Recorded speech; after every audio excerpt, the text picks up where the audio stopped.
Banyak YouTuber pemula yang gagal karena simak video ini sampai habis.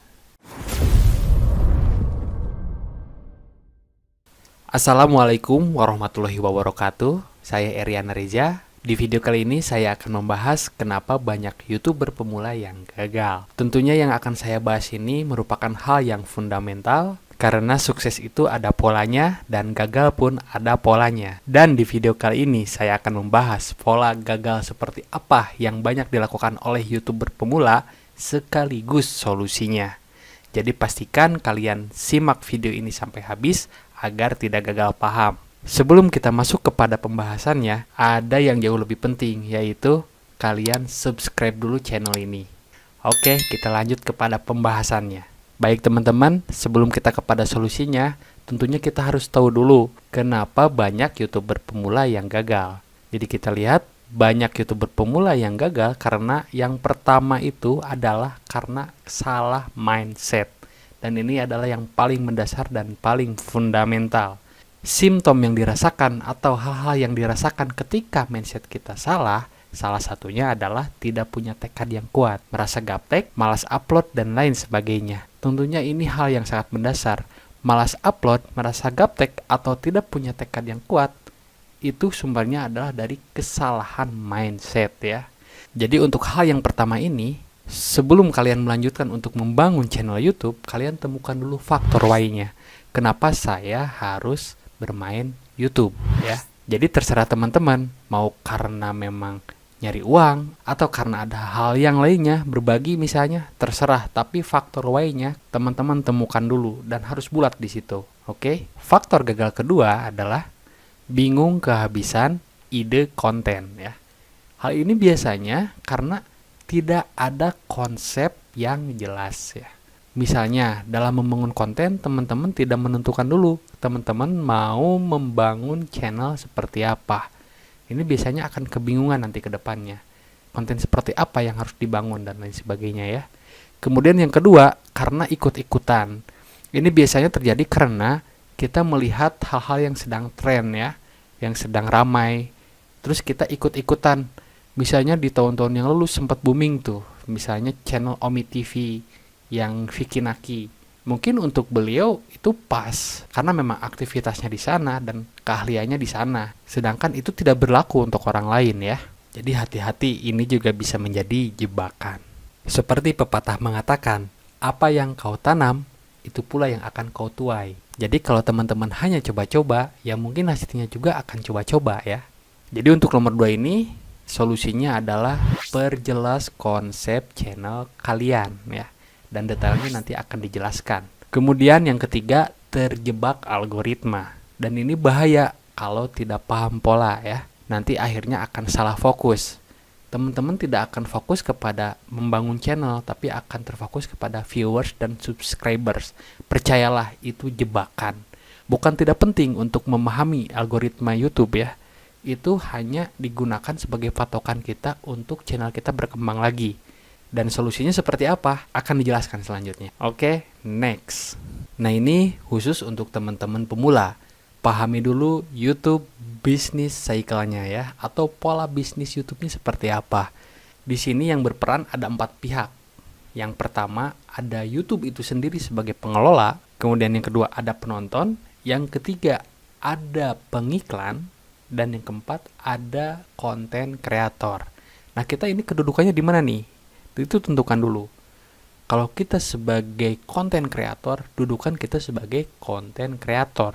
Nah, di dalam YouTube Business Cycle ini, pihak YouTube membuat aturan agar win-win solution untuk semua pihak, yang kemudian dikenal dengan kebijakan komunitas YouTube. Setidaknya kita sebagai konten kreator tidak melanggar apa-apa yang dilarang oleh pihak YouTube. Sekali lagi, itu dibuat karena untuk kepentingan dan keuntungan bersama. Jadi alurnya seperti ini. Konten kreator membuat konten video, kemudian ditonton oleh penonton. Nah, di sini pihak pengiklan membayar kepada YouTube agar iklannya muncul di setiap konten video. Dan uang yang dibayarkan oleh pengiklan kepada pihak YouTube, kemudian itulah yang akan dibagi hasilkan dengan konten kreator. Bisa dipahami sampai sini ya teman-teman ya? Oke, next. Kemudian selanjutnya adalah tips memilih tema channel. Nah, ini menjadi hal penting juga untuk kita sebagai konten kreator, khususnya buat teman-teman yang pemula. Jadi tips ini juga sangat penting ya, bukan hanya disarankan oleh pihak YouTube, tapi juga berdasarkan pola pengalaman para YouTuber. Tema channel yang lebih konsisten itu biasanya berkembang dan banyak disukai oleh para penonton. Ambil saja kita contoh, misalnya podcastnya Deddy Corbuzier. Itu semuanya podcast semua ya. Kemudian channelnya Vicky Naki, itu semuanya tentang Ome TV. Atau misalnya musik covernya Felix, itu semuanya tentang musik cover ya, di cover oleh Felix itu sendiri. Dan masih banyak lagi. Jadi intinya, tema channel yang konsisten itu sudah menjadi pola sukses para YouTuber. Nah, sekarang pertanyaannya, bagaimana memilih tema channel yang tepat? Yang pertama, pilihlah tema channel berdasarkan hobi. Misalnya, kalau teman-teman suka main bola, bahas saja tentang sepak bola. Kalau teman-teman sukanya main musik, bahas saja tentang musik. Atau misalnya mengcover lagu. Teman-teman hobinya main game saja di situ. Bahas saja tentang game dan lain sebagainya. Itu jauh lebih mudah, karena teman-teman menguasai kontennya. Yang kedua, berdasarkan pekerjaan. Jadi, buat teman-teman yang sedang bekerja, jangan takut untuk kehabisan ide konten. Karena di dalam pekerjaan teman-teman saja itu banyak konten yang bisa teman-teman sharekan di channel YouTube teman-teman.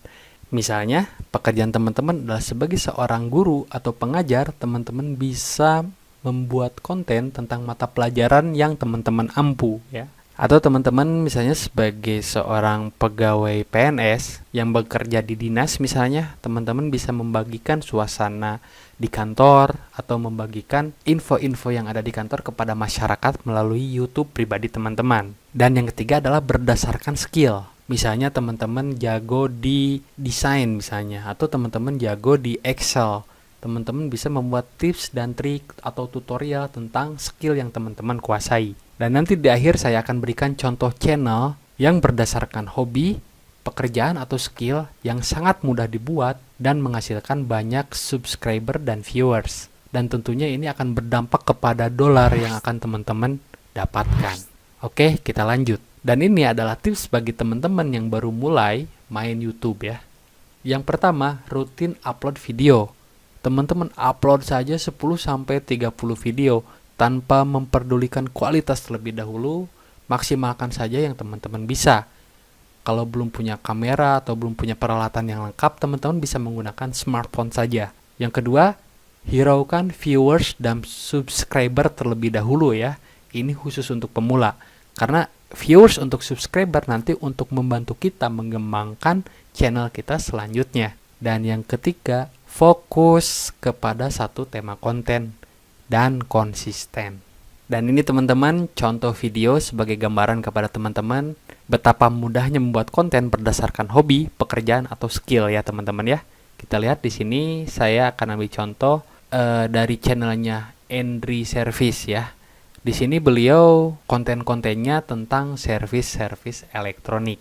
Kita lihat saja video populernya ini, judulnya mesin potong rumput kalau panas mati ya, kemudian cara menghilangkan lem Korea yang terkena tangan, cara memperbaiki kulkas yang nyetrum atau koslet ya. Ini tentunya hal-hal keseharian ya teman-teman ya, dan tentunya banyak dicari oleh para penonton.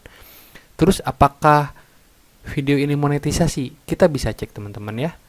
Dan lihat teman-teman ya, monetization enable value true. Artinya channel ini sudah monetisasi. Dan kita lihat channel yang kedua, di sini ada Idola Elektrik ya. Di sini kita lihat subscribernya sudah 148.000. Video populernya ini tentang listrik 450 watt mampu menghidupkan mesin las 900 watt. No hoax ya. Tanpa modal, trik memperbaiki lampu yang rusak. Ya tentunya ini video dibuat dengan cara yang sederhana yang mungkin menggunakan kamera handphone ya, yang sekarang banyak orang yang punya. Jadi teman-teman, banyak sekali sebetulnya hal-hal yang bisa kita angkat sebagai tema konten kita nanti ke depannya. Jadi silakan teman-teman bulatkan dulu tekadnya, kemudian perjelas dulu konsep channelnya seperti apa, atau mau membahas konten apa di channel teman-teman. Baik teman-teman, demikian video kali ini. Semoga banyak memberikan manfaat kepada teman-teman, khususnya YouTuber pemula. Jangan ragu untuk menjadi konten kreator YouTube, karena teman-teman punya kesempatan yang besar untuk mendapatkan penghasilan yang besar seperti teman-teman YouTuber lainnya. Dan sekali lagi, jika berkenan, teman-teman silakan subscribe dulu channel ini, agar tidak ketinggalan info lainnya ke depannya. Dan akhir kata, wassalamualaikum warahmatullahi wabarakatuh.